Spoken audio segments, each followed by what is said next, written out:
اللہ کے نام سے شروع جو نہایت مہربان رحم والا ہے۔ سورۃ نبا مکی ہے۔ اس میں 40 آیتیں اور 2 رکوع ہیں۔ یہ آپس میں کاہے کی پوچھ گچھ کر رہے ہیں بڑی خبر کی، جس میں وہ کئی راگ ہیں۔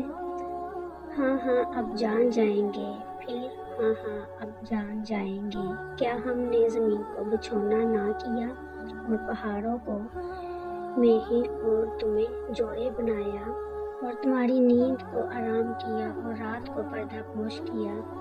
سورۃ نبا اس کو سورۃ تساؤل اور سورۃ عامہ یا تساءلون بھی کہتے ہیں۔ یہ مکی سورت ہے اور اس میں 40 رکوع اور 173 کلمے 970 حروف ہیں۔ آیت نمبر 2 میں کفار قریش کے بارے میں ذکر فرمایا گیا ہے۔ نبی کریم صلی اللہ تعالیٰ علیہ وسلم نے جب اہل مکہ کو توحید کی دعوت دی اور مرنے کے بعد زندہ کیے جانے کی خبر دی اور قرآن کریم کی تلاوت فرما کر انہیں سنایا تو ان میں باہم گفتگویں شروع ہوئیں اور ایک دوسرے سے پوچھنے لگے کہ محمد صلی اللہ تعالیٰ علیہ وسلم کیا دین لے کر آئے ہیں۔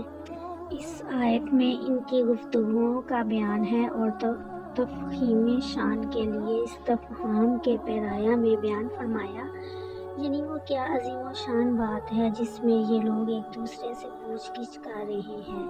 اس کے بعد وہ بات بیان فرمائی جاتی ہے۔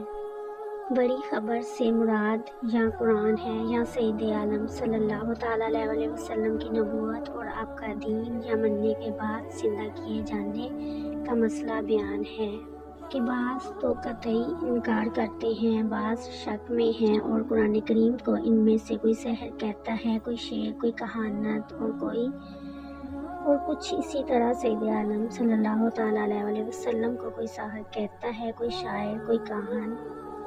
اس تکذیب و انکار کے نتیجے کو اس کے بعد اللہ تعالیٰ نے اپنے عجائب قدرت میں سے چند چیزیں ذکر فرمائیں تاکہ یہ لوگ ان کی دلالت سے اللہ تعالیٰ کی توحید کو جانیں اور یہ سمجھیں کہ اللہ تعالیٰ عالم کو پیدا کرنے اور اس کے بعد اس کو فنا کرنے اور بعد فنا پھر حساب و جزا کے لیے پیدا کرنے پر قادر ہے کہ تم اس میں رہو اور تمہاری قرارگاہ ہو جس سے زمین ثابت و قائم رہے، مرد اور عورت تمہارے جسموں کے لیے تاکہ اس سے کوفت اور تھکان دور ہو اور راحت حاصل ہو۔